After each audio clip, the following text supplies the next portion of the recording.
नमस्कार, आप देख रहे हैं न्यूज रूम लाइव में हूं आपके साथ आशा सरमाल। मेरे साथ है मेरे सहयोगी रूपाली शर्मा।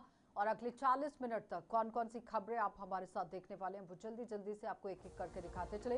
सबसे पहले आपको दिखाएंगे कि किस तरह से ईरान के लिए एक रात काफी है कि डोनाल्ड ट्रंप की तरफ से बड़ा बयान जारी किया गया है। क्योंकि अब महज आप देखिए, डोनाल्ड ट्रंप की तरफ से जब प्रेस कॉन्फ्रेंस की गई, उन्होंने कहा कि 4 घंटे में ही हम ईरान को तबाह कर सकते हैं, लेकिन ऐसा नहीं चाहते और जल्द से जल्द ईरान को मान लेनी चाहिए। इसके बाद बात करेंगे स्ट्रेट ऑफ हॉर्मुज को लेकर, जहां पर ट्रंप की डेडलाइन आज खत्म हो चुकी है और साफ तौर पर चेतावनी जो है वो देते हुए ईरान को नजर आ रहे हैं, जहां पर अब ब्रिजेस से लेकर पावर प्लांट को निशाना जो है वो बनाया जाएगा अगर स्ट्रेट ऑफ हॉर्मुज पर कोई डिसीजन नहीं आता है। तो इस हवाले से भी आपको बताएं। चलिए तो आगे बढ़ेंगे, एक और बड़ी खबर आपको दिखाते चले, जहां पर डोनाल्ड ट्रंप की धमकी और ईरान अब मानव श्रृंखला बनाएगा। यानी कि डोनाल्ड ट्रंप की तरफ से ये कह दिया गया कि पावर प्लांट्स को भी निशाना बनाया जाएगा, इंफ्रास्ट्रक्चर को निशाना बनाया जाएगा, पुलों को निशाना बनाया जाएगा, जिसमें अब ईरान बच्चों को आगे आप देखिए किस तरह से कर रहा है। वो कह रहा है कि मानव श्रृंखला बनाइए, जिसमें कलाकार और साथ ही साथ एथलीट्स, युवा और छात्र मौजूद हैं। अब ये तो बात रही अमेरिका की। ईरान की अगर बात करें तो साफ तौर पर धमकियों से हम डरने वाले नहीं हैं। ये ईरान का बड़ा बयान सामने आ चुका है, जहां पर लगातार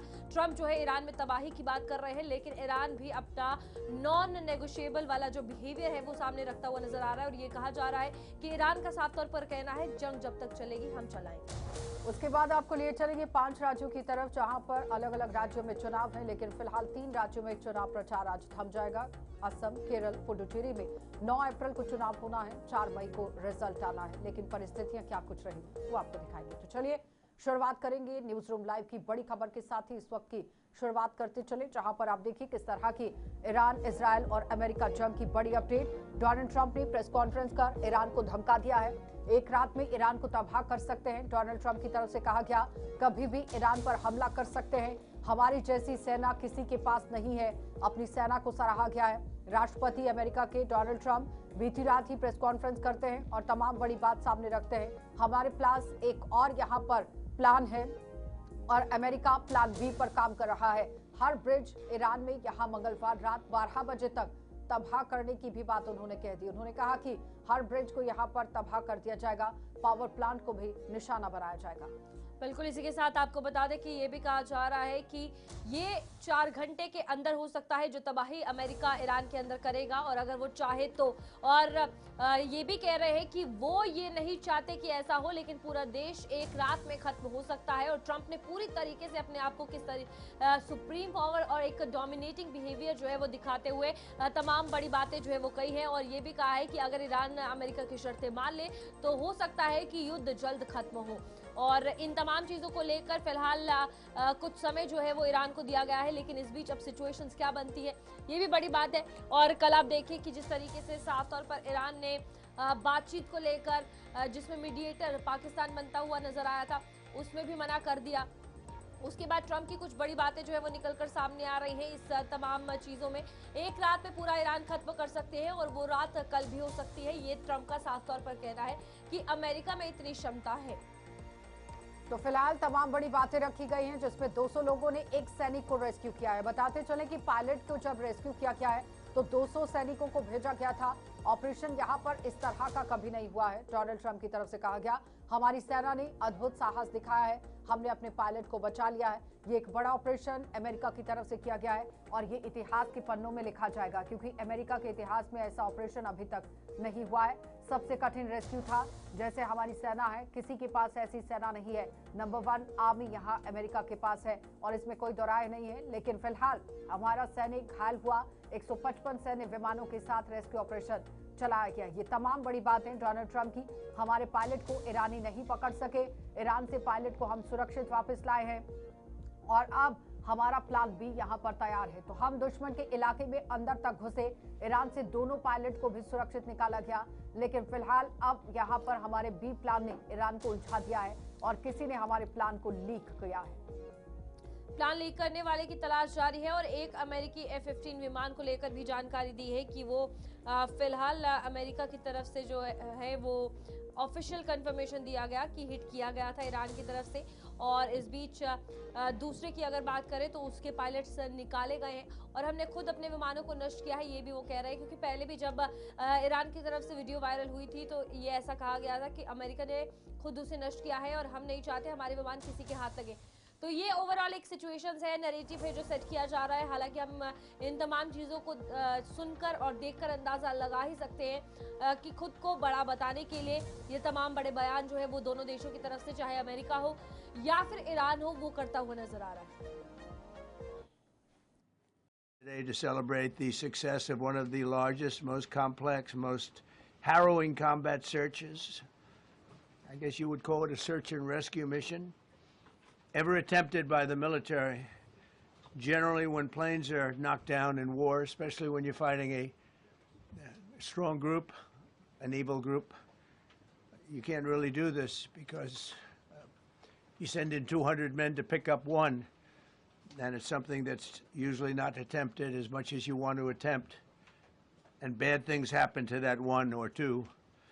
And in this case, we did two, and it might not have been attempted before, but we did. And we had great talent, but we got a little luck too, I would say. And we were helped by a lot of people, a lot of great people. And it was an honor to be involved with it. It's very historic. This is a rescue that's very historic. It'll go down in the books. Late Thursday night, an American F-15 fighter jet went down deep inside enemy territory in Iran while participating in Operation Epic Fury, where we're doing unbelievably well. On Iranian soil, I immediately was asked to make a hard decision to make. Rescues, because it was two, and as you probably know, we didn't talk about the first one for an hour. Then somebody leaked something, which we'll hopefully find that leaker. We're looking very hard to find that leaker. And talked about there's somebody missing. They basically said that we have one and there's somebody missing. Well, they didn't know there was somebody missing until this leaker gave the information. So whoever it was, we did that. All of a sudden, the entire country of Iran knew that there was a pilot that was somewhere on their land that was fighting for his life because a leaker leaked, put out a major notice, you all saw it, offering a very big award for anybody that captures the pilot. So in addition to a hostile, very talented, very good, very evil military, you add that to it. But we have to find that leaker because that's a sick person. Probably didn't realize the person that did the story will be hundreds of people that went in looking for him because everyone now knows that we've had numerous intercepts. Please keep bombing. Bombs that are dropping near their homes. Please keep bombing. Do it. And these are people that are living where the bombs are exploding. And when we leave and we're not hitting those areas, they're saying, please come back, come back, come back. These are the people. I don't know what they do. All I can tell you, in a world that you know nothing about, it's a violent, horrible world where if you protest, you are shot. Extinguished. Large portions of the Middle East would have been extinguished, whether it's Saudi Arabia, Qatar, UAE, or others. And you think Iran cannot have a nuclear weapon. Had we not broken the Barack Hussein Obama agreement, you know what I'm talking about, the Iran nuclear deal. This is years ago, my first term. You would have had a total, Israel would have been gone. Extinguished. Israel would have been wiped off the face of the earth, and the entire Middle East would have been, at a minimum, in big trouble. But I did it. That was phase one. We killed Solomon today. फिलहाल विदेश मामलों के जानकार हमारे साथ इकबाल ममदानी जुड़ गए हैं। इकबाल जी, बहुत बहुत स्वागत जुड़ने के लिए। इकबाल जी, डोनाल्ड ट्रंप ने कहा कि कुछ ही घंटों में हम ईरान को तबाह कर सकते हैं, एक ही रात का समय चाहिए, बस ईरान तबाह। ये बिल्कुल धन्यवाद। देखिए आशा, अब मामला ऐसा है कि डोनाल्ड ट्रंप अब बौखलाए हुए हैं। हम लोग लगातार इन चीज़ों की बात करते आ रहे हैं। डोनाल्ड ट्रंप ने अब ये मान भी लिया है कि जो ऑपरेशन के अंदर 155 जहाज भेजे गए, तो जाहिर सी बात है पायलट बचाने तो इतने जहाज नहीं भेजे जाते। अगर अमेरिका जैसे सुपर पावर को एक पायलट को बचाने के लिए 155 जहाज रिफ्यूलिंग के साथ में उनके सारे कमांडर उतारने पड़ रहे हैं, यानी कि मतलब फिर तो अब वो सुपर पावर का टैग खो चुका है। बेसिकली मुद्दा यह है कि डोनाल्ड ट्रंप चाहते थे कि किसी तरीके से ये ऑपरेशन कामयाब हो और इसका यूरेनियम जो ईरान के पास है वो उसे लेके आ सके, ताकि दुनिया के अंदर वो आकर के ये स्टेटमेंट दे कि ये जंग अब खत्म हो चुकी है, वो यूरेनियम उनको मिल चुका है।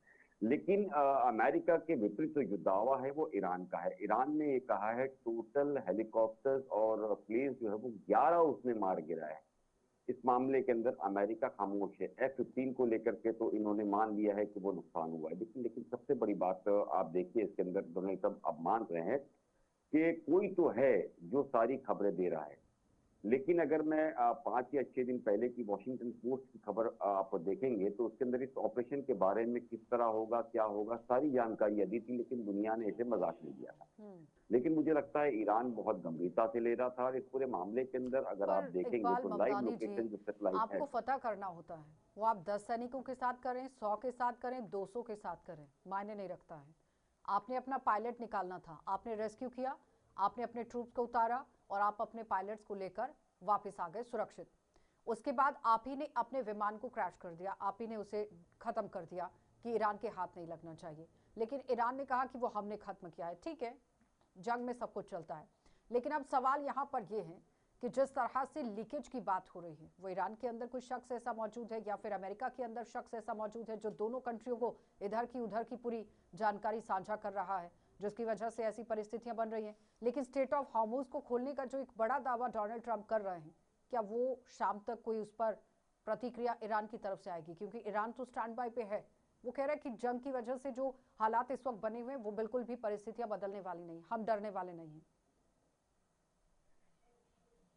देखिए ईरान किसी भी तरीके से स्टेट ऑफ हॉर्मुज को लेकर के नहीं मानेगा। मैं आपको बहुत सिंपल सी एक चीज आपको समझा दूं, उसने साफ जो पॉइंट्स अमेरिका की तरफ से दिए गए थे, यानी कि जो मध्यस्थता पाकिस्तान वगैरह कर रहे थे, उसको साफ तौर पर उन्होंने एक तरीके से डिनाई कर दिया, जिसमें इजिप्ट वगैरह सारे हैं। और अमेरिकन इंटेलिजेंस के अंदर और डोनाल्ड ट्रंप की सरकार के अंदर भी लगातार जो है मतभेद बढ़ते जा रहे हैं। पिछले दिनों जिस तरीके से कुछ हेक्टिक में आर्मी चीफ के साथ कई ऐसे जनरल्स को निकाला है, उसके अंदर एक अलग विवाद अब सामने ये आने लगा है कि आर्मी ये मान रही है कि जमीन पे उतर करके इस तरह के ऑपरेशन करना उनके लिए संभव नहीं है, बहुत बड़ी चिंता मुसीबत उनके लिए बन सकती है। लेकिन डोनाल्ड ट्रंप या उनके लोग जो है इस चीजों को मानने के लिए तैयार नहीं है। डोनाल्ड ट्रंप ने साफ तौर पर कहा है कि बेंजामिन नेतन्याहू ने उन्हें कहा है कि ये ऑपरेशन करके उन्हें बहुत बड़ा फायदा होगा, उसको लेकर के वो उतरने को तैयार है। तो ये साफ दर्शा रहा है कि ये मामला इतना आसान नहीं होगा। हालांकि सब भले ही बात कर रहे हैं, लेकिन इंटेलिजेंस रिपोर्ट और भी एक चीज बता रही है। देखिए जो कल रात तो ईरान का एक बयान आया है कि अगर हमला हम पर होगा तो वॉशिंगटन पर हमला होगा। तो नॉर्थ कोरिया की जो मिसाइल से, जो आईसीबीएम जिसको कहा जाता है, बैलिस्टिक मिसाइल, ये कहा जाता है 500 बैलिस्टिक मिसाइल जो है वो इनके पास आ चुकी है। तो ये 500 मिसाइल जो है उन सारी चीजों को लेकर के आप मान के चलिए कि ये मिसाइल अगर जेन्युइनली उनके पास आ चुकी है तो ये बहुत बड़ा खतरा अमेरिका के लिए भी है। क्योंकि अगर ईरान का जो दावा है कि वो वॉशिंगटन पर हमला कर सकता है, तो आप ये 100% मान के चलिए कि उनकी जो रेंज है वो 15,000 किलोमीटर है। तो 15,000 किलोमीटर ईरान से अमेरिका सिर्फ 11,000 किलोमीटर पड़ता है। लेकिन अमेरिका तो कह और रहा है ये कि जो हम तो भाई आपका यूरेनियम ले जाएंगे बोल करके जो और 18 मिसाइल है, नहीं, इसकी अगर इकबाल क्षमता देखेंगे ममदानी तो जी, बहुत पावरफुल है, जो न्यूक्लियर वार हेड ले जा सकती है। अगर जेन्युइनली ये खबरें अमेरिका के पास या दुनिया की एजेंसी जो बता रही है अगर वो आ चुकी है, आवाज आ तो रही ये है वॉर इकबाल किसी और ममदानी मोड़ जी? पर चला जाएगा। अमेरिका तो कह रहा है कि हम तो आपका यूरेनियम ले जाएंगे, और जो ट्रूप्स उतारे गए हैं क्या वो वापस गए हैं? ये भी सवाल है, वो कहाँ है? अच्छा, आपके सवाल पे दोहरा दे प्लीज। मेरा सवाल है कि जो ट्रूप्स उतारे गए थे पायलट के सर्च के लिए, वो कहाँ है? वो क्या वापस गए या वहीं पर देखिए सर्च कर रहे पायलट के हैं? सर्च के लिए जो लोग उतारे गए थे वो बिल्कुल वापस गए, लेकिन ईरान का दावा है उसके अंदर कि हमने उसके कई सैनिकों को मार गिराया है। हालांकि देखिए वॉर के अंदर प्रोपेगेंडा और ये सारी चीजें हमेशा चलती रहती है, हर देश जो है अपने आप को विजेता बताता है, इकबाल तो कोई ममदानी जी, नई बात नहीं है। अमेरिका लेकिन दावा धीरे कर रहा है धीरे कि करके उन्होंने जिस 200 तरीके से सैनिकों हालात को उतारा बिगड़ते है जा रहे हैं, और जो विमान 2 भेजे गए थे वो दावा कर रहा है कि 120 लोग उसके अंदर होते हैं। तो 120 के हिसाब से तो 240 का आंकड़ा बन जाता है, और जो एक चॉपर गिराया गया था या भेजा गया था उसमें भी 10-15 लोग तो होंगे। तो 250 के करीब यहाँ पर जवानों को, ट्रूप्स को उतारा गया है। तो वाकई में वो वापस गए हैं, ये एक सवाल है, क्योंकि इस पर नजर किसी की नहीं जा रही है कि आपने अपने विमान को क्रैश कर दिया, वहां पर खत्म कर दिया, लेकिन क्या उनकी वापसी हो पाई है, या फिर वो सर्च में लगे हुए हैं और उन्हीं के साथ वहां पर आपके जो गाइड हैं वो बैठे हुए हैं और वो यूरेनियम को लेकर काम करेंगे। रोकना चाहूंगी मैं आपको यहाँ पर, एक बड़ी खबर अपने दर्शकों को दिखाते चले, बड़ी अपडेट, जहां पर आप देखिए हॉर्मुज खोलने की डेडलाइन आज खत्म होने जा रही है। स्ट्रेट ऑफ हॉर्मुज को आज खोला जाना था। अमेरिकी राष्ट्रपति ने ईरान को धमकी दे दी है, लेकिन सवाल यहाँ पर यह है कि समझौता नहीं हुआ तो बड़ा हमला करेंगे, और अगर हमला होता है तो उसके घातक परिणाम हो सकते हैं। रात तक ब्रिज, पावर प्लांट तबाह करेंगे, डोनाल्ड ट्रंप की तरफ से कहा गया है। तो बिल्कुल इस बीच आपको बता दें कि अमेरिकी राष्ट्रपति डोनाल्ड ट्रंप ने ईरान को हॉर्मुज स्ट्रेट खोलने के लिए आज का समय दिया था, आज तक का समय दिया था, लेकिन अभी तक ये देखने को मिल रहा है कि ऐसा कोई भी फैसला जो है स्ट्रेट ऑफ हॉर्मुज को लेकर नहीं ईरान की तरफ से लिया गया, जिसमें अब बौखलाए हुए या फिर ये कह सकते हैं कि ईरान की तबाही के लिए साफ तौर पर कहते हुए नजर आ रहे हैं कि अब ईरान में तबाही जो है पावर प्लांट के चारों ओर की जाएगी, और साथ ही साथ मानव चेन जो है वो बनाई जाएगी। और यहाँ आपको बता दें कि ईरान को लेकर अगर बात करें तो ईरान ने साफ तौर पर कह दिया है कि हम प्रोटेक्शन के लिए तैयार हैं, आप हमला करिए, हम भी रुकने वाले नहीं हैं, और इसका जवाब जो है पूरे तरीके से दिया जाएगा। तो चलिए हमारे साथ विदेश मामलों के जानकार इकबाल ममदानी जी बने हुए। सर, यहाँ पर सवाल ये है कि स्ट्रेट ऑफ हॉर्मुज को लेकर लगातार जो अमेरिका कह रहा है कि ईरान उसे खोल दे, उसके बावजूद भी ईरान कहीं ना कहीं नेगोशिएट नहीं करना चाहता, अपनी पावर दिखाने के लिए सामने आना चाहता है।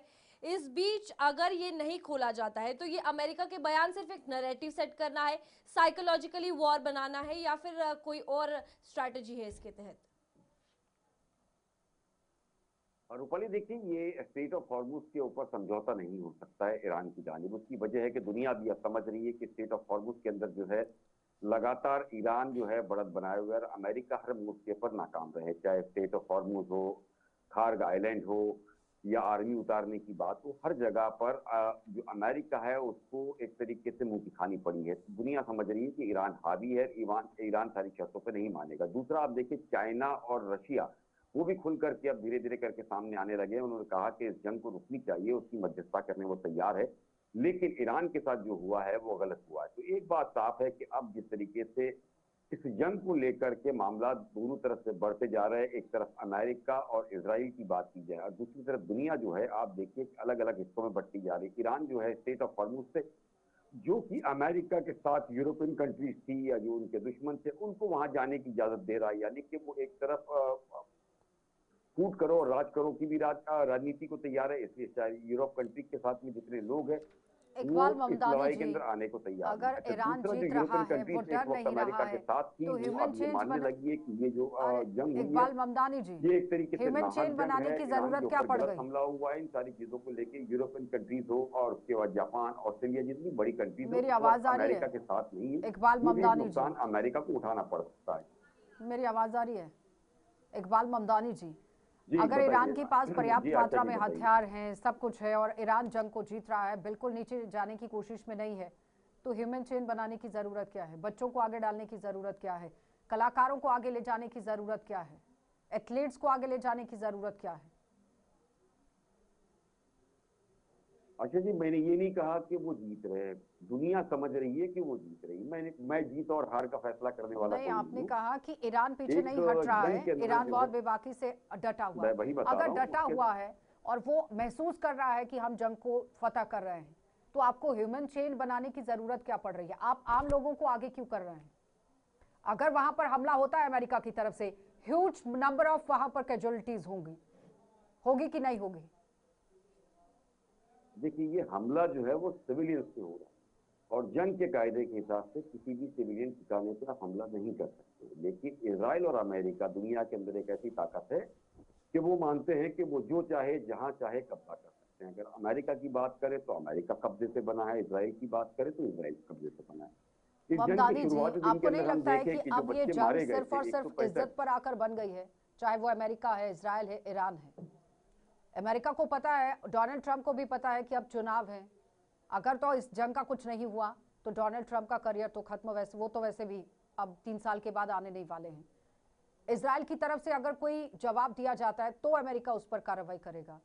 अब ईरान लंबा उसे खींच रहा है, यानी कि साधारण भाषा में ये कहा जा सकता है कि अब ये जंग इज्जत की जंग बन गई है कि पीछे कौन हटेगा और बातचीत कैसे होगी, कौन लाएगा टेबल पर। देखिए आशा जी, ये इज्जत की जंग अमेरिका के लिए बनी है, लेकिन ईरान सर्वाइवल की जंग लड़ रहा है। आप मेरे घर के अंदर आकर के दादागिरी करोगे और आप ये कहेंगे कि आपकी इज्जत है, तो वो आपकी इज्जत हो सकती है, लेकिन मुझे तो जो है वो सरवाइव करना है, मुझे अपना अस्तित्व बचाना है। तो ईरान अपने अस्तित्व की लड़ाई लड़ रहा है। आप मुझे बताइए कि ईरान ने किसी अपने पड़ोसी मुल्क पर हमला कभी किया है क्या? हमेशा से ही इजराइल से किया गया है। अमेरिका ने दुनिया के अंदर आकर के मिडिल ईस्ट में दादागिरी की है। तो आप लेकिन जो अगर सुबह किसी घर में 5:30 बजे घुसेंगे, तक का आज नहीं समय कल दिया कोई गया ना है कोई तो भारतीय जवाब समय देगा ना अनुसार, आपको। उस 5:30 बजे के बाद की परिस्थितियां आप क्या देखते हैं या समझते हैं?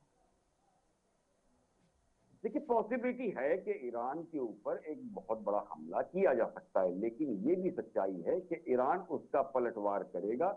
उसका खामियाजा मिडिल ईस्ट के जीसीसी कंट्रीज से होगा, क्योंकि जिस तरीके से ईरान ने ये कहा है ठीक है, कि मतलब कि हमारे गंभीर इंफ्रास्ट्रक्चर से, परिणाम हमारे आने वाले ऑर्केडर समय से में हमला देखने को होगा, मिल तो हम सकते उस हैं। बहुत तरीके बहुत से जवाब धन्यवाद देंगे। इकबाल ममदानी जी जुड़ने के लिए। लेकिन फिलहाल लगातार आप देखिए किस तरह की परिस्थितियां बनी हुई है। एक और बड़ी खबर, सुरक्षा चिंताओं के बीच में सऊदी बहरीन पुल बंद कर दिया गया है। एहतियाती उपाय के तौर पर किंग फहद काजवे को बंद कर दिया गया। कॉजवे है, कॉजवे को बंद कर दिया गया है। सुरक्षा चिंताओं के मद्देनजर अनिश्चितकालीन के लिए इस पुल को बंद कर दिया गया।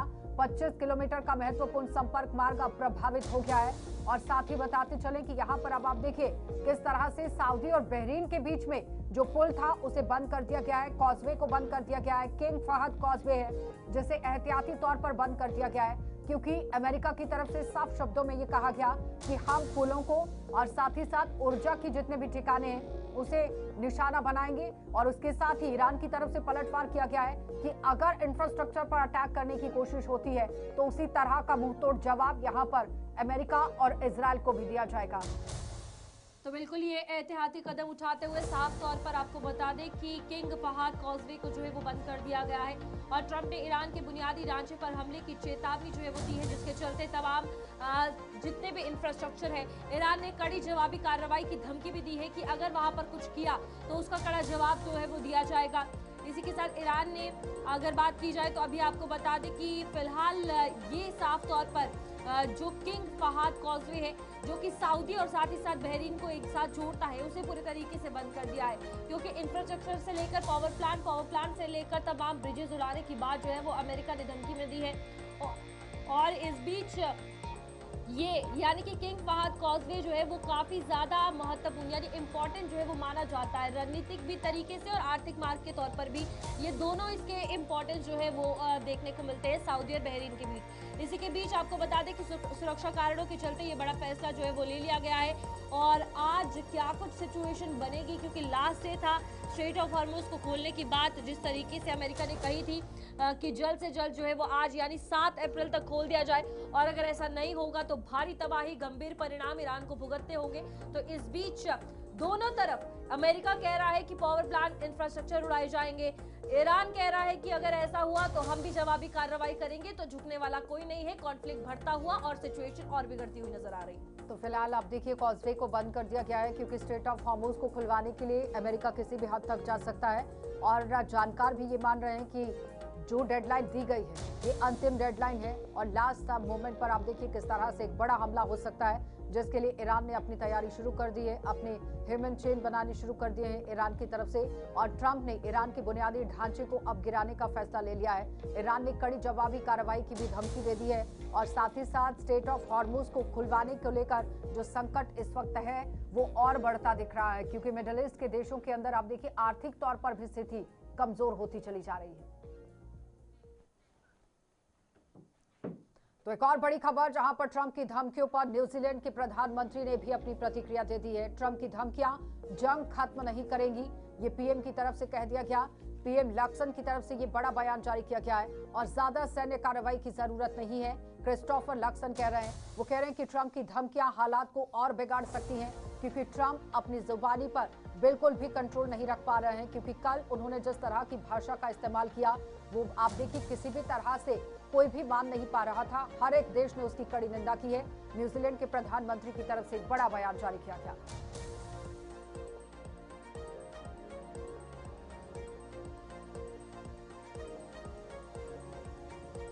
तो बिल्कुल यहाँ पर आपको बता दें कि क्रिस्टोफर लक्सन ने कहा है कि ट्रंप की ईरान के इंफ्रास्ट्रक्चर पर हमले की धमकियां जंग को खत्म नहीं करेंगी, और ये भी कहा कि जिस तरीके से ज्यादा सैन्य कार्रवाई करने की बात जो है वो ईरान पर कही जा रही है अमेरिका की तरफ से, उससे हालात सामान्य नहीं होंगे, चीजें और बिगड़ती हुई नजर आएंगी। और उन्होंने सबसे ज्यादा जरूरी बात ये कही कि इस कॉन्फ्लिक्ट को और ज्यादा बढ़ने से रोका जाए, ताकि जो सिचुएशन है वो नॉर्मल हो, क्योंकि वैश्विक स्तर पर इसका पूरा असर जो है वो देखने को मिल रहा है। और लक्सन ने यह भी कहा है कि ट्रंप की धमकियां हालात को और बिगाड़ सकती है, क्योंकि बौखलाए हुए ट्रंप, बात ना मानने पर ट्रंप अपनी डोमिनेंस और साथ ही साथ अपनी पावर दिखाने के लिए जिस तरीके के बयान दे रहे हैं और उस पर फिर खरा ना उतरे, तो ये जो अमेरिका को सुपर पावर कहा जाता है उससे भी हटना पड़ेगा।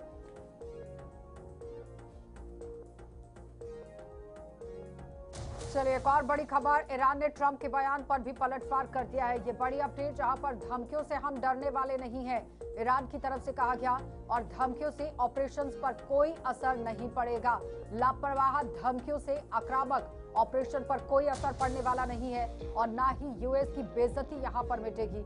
ईरान ने यहां ट्रंप पर पलटवार कर दिया है, क्योंकि आपने देखा कि यहाँ बास्टर्ड शब्द का इस्तेमाल किया गया था डोनाल्ड ट्रंप की तरफ से ईरानियों के लिए, और जो बिल्कुल आप देखिए निंदा का पात्र था।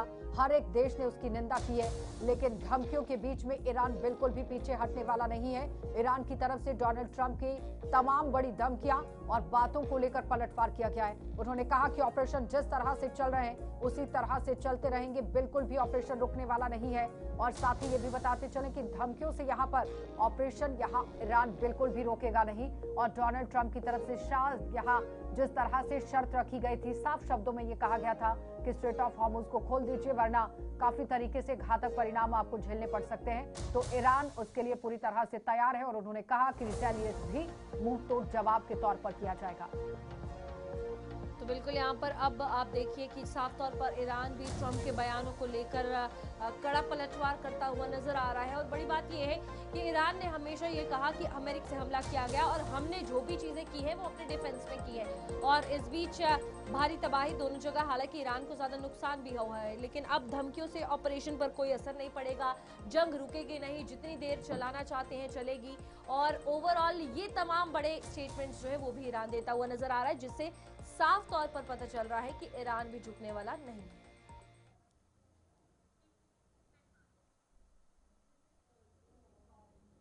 तो बिल्कुल वैश्विक स्तर पर पहले रूस यूक्रेन और अब ईरान इजराइल के बीच बढ़ते तनाव का सीधा असर देश के सबसे बड़े टेक्सटाइल पर यानी कि सूरत गुजरात में देखने को मिल रहा है, जहां पर आपको बता दें कि लगातार संकट जो है वो देखने को मिल रहा है। और एसोसिएशन और फोगवा फेडरेशन के प्रतिनिधियों की बैठक में बड़ा निर्णय इसको लेकर लिया गया है, जहां पर उद्योग को पूरी तरह बंद करने के बजाय अब उत्पादन में कटौती की जाएगी।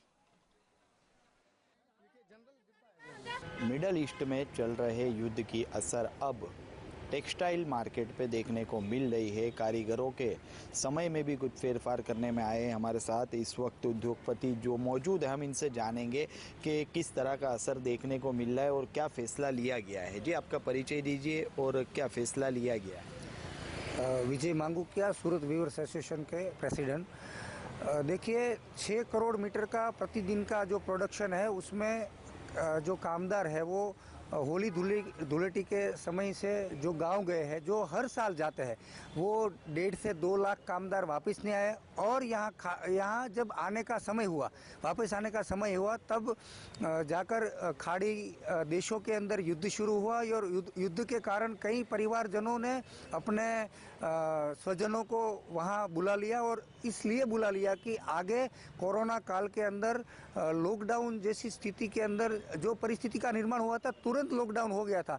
इसीलिए ये कारीगरों में थोड़ा भय का माहौल और सोशल मीडिया के माध्यम से, एआई के माध्यम से जिन लोगों ने वीडियो और फोटो शेयर किए, इसी वजह से, डर के वजह से कामदार यहाँ से चले गए और आधा प्रोडक्शन चल रहा है। तो 6 करोड़ मीटर प्रतिदिन के बजाय 3 करोड़ मीटर का प्रतिदिन का प्रोडक्शन अभी बचा है। अच्छा, कितने घंटों में भी कुछ फेरफार किया गया है, तो किस किस घंटों के हिसाब से काम चलेगा? देखिए, जो कारीगर आधा है, तो हम लोगों ने फैसला लिया है कि अगर आधा कारीगर है, 5 कारीगर दिन में चलेगा, 5 कारीगर रात पाली में चलेगा, तो इसकी वजह से जो प्रोडक्शन का हमें नुकसान भुगतना पड़ेगा और जो नुकसान भुगतना पड़ेगा उसकी वजह से हम लोगों ने 10 कारीगर दिन पाली में ही काम करे, ऐसा फैसला लिया है। अच्छा, कितना नुकसान हो सकता है ये युद्ध के लिए, कपड़े को खास करके, अगर ये युद्ध जारी रहा तो? देखिए, ये युद्ध जारी रहा तो हमें जो रोजगारी यहाँ की सूरत की सबसे जो खेती से जो रोजगारी प्राप्त होती है भारत देश के अंदर, और इससे दूसरी इंडस्ट्रीज ऐसी है कि यहाँ लाखों करोड़ों लोगों को रोजगारी मिलती है और इसमें कोई आंकड़ा शेयर नहीं किया जाएगा कि इसमें कितनी नुकसानी होगी।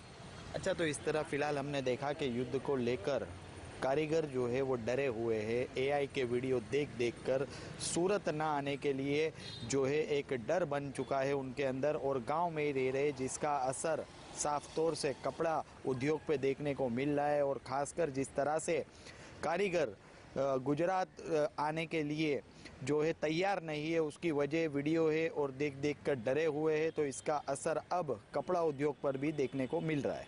कैमरा पर्सन के साथ परवेज कुरैशी, JK 24/7 न्यूज़, सूरत।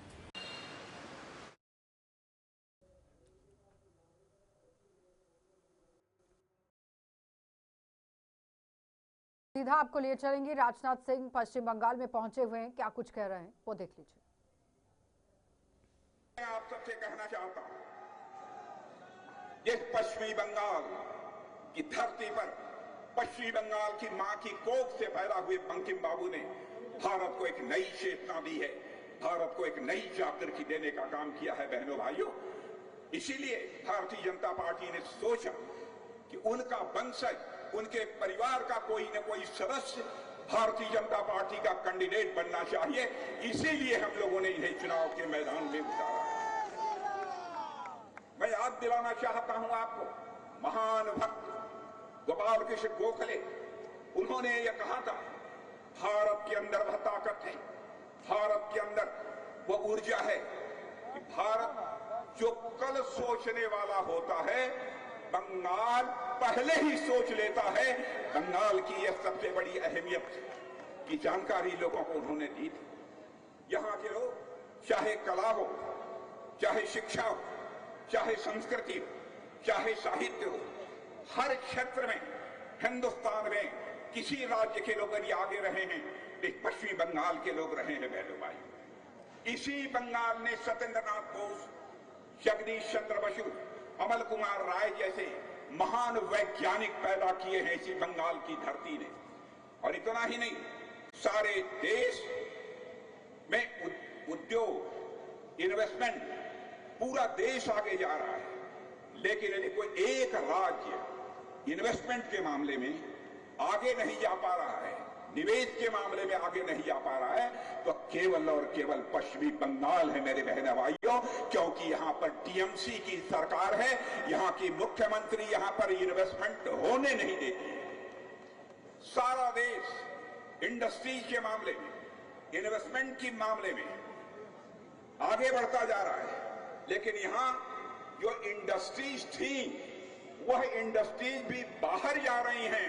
और यहां जिन लोगों ने कभी सोचा था कि हम बंगाल की धरती पर निवेश करेंगे, इन्वेस्टमेंट करेंगे, वह भी अब बंगाल की धरती पर टीएमसी की सरकार रहने के कारण यहां पर इन्वेस्टमेंट करने की हिम्मत नहीं जुटा पा रहे। ममता दी, मैं आपका बहुत सम्मान करता हूं, आपकी इज्जत करता हूं। 3 बार आप यहां की मुख्यमंत्री पश्चिम बंगाल की रह चुकी हैं। क्या किया है आपने बंगाल के रहने वाले लोगों के साथ? जुल्म किया है, अत्याचार किया है। हिंदुस्तान के अन्य राज्यों की अपेक्षा आपने बंगाल को पीछे किया है। 3 बार आप यहाँ की मुख्यमंत्री रही। मेरे बहनों भाइयों, सच्चाई है तृणमूल कांग्रेस अपने 3 कार्यकाल के बराबर पश्चिम बंगाल के हालात को बद से बदतर बनाया है। ममता जी ने नारा दिया था, मैं याद दिलाना चाहता हूं आपको, ममता जी ने नारा दिया था, बांग्ला निजेर में कोई चाहिए, बांग्ला निजेर में कोई चाहिए।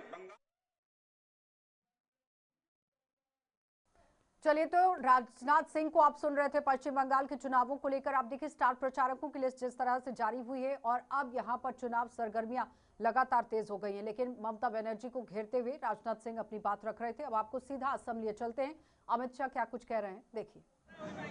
मुझे बताओ, सिर्फ भूमि वालों, भूपेंद्र को भारत रत्न देना चाहिए या नहीं देना चाहिए? जरा जोर से बोलो, देना चाहिए या नहीं देना? मोदी जी ने भूपेंद्र को भारत रत्न दिया, कांग्रेस के अध्यक्ष कहते हैं गाने बजाने वालों को भारत रत्न दिया। अरे खड़गे जी, क्या हो रहा है? राहुल के साथ रहकर आपको भूपेंद्र को गाना बजाने वाला कहते हैं।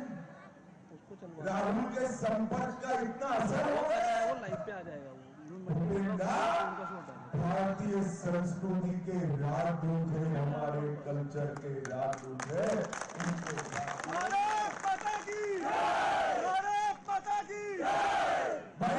सबसे राहुल गांधी कांग्रेस के नेता बने हैं। सभी कांग्रेसियों का स्तर, सार्वजनिक जीवन का स्तर नीचे घटाने का काम। अभी 2 दिन पहले कांग्रेस अध्यक्ष ने कहा गुजरात और जो प्रांत भाजपा का समर्थन करते हैं वो अनपढ़। अरे कांग्रेसियों, शर्म आनी चाहिए। जिस गुजरात में दयानंद सरस्वती, महात्मा गांधी, सरदार वल्लभ भाई पटेल, विक्रम साराभाई, महान टाटा और नरेंद्र मोदी जैसे नेता थे, उस गुजरात को आप अनपढ़ कह रहे हैं। कांग्रेस ने नहीं देखा है, जो उनकी समर्थन करेगा वो ही लिटरेट है, बाकी सारे अनपढ़। आज चुनाव प्रचार का आखिरी दिन है, लेकिन अमित शाह ने लगातार आप देखिए विपक्षी पार्टियों पर निशाना साध दिया है। चुनाव प्रचारों को लेकर भी सरगर्मियां तेज, लेकिन 3 राज्यों में चुनाव प्रचार आज थम गया है। फिलहाल न्यूज रूम लाइव में इतना ही।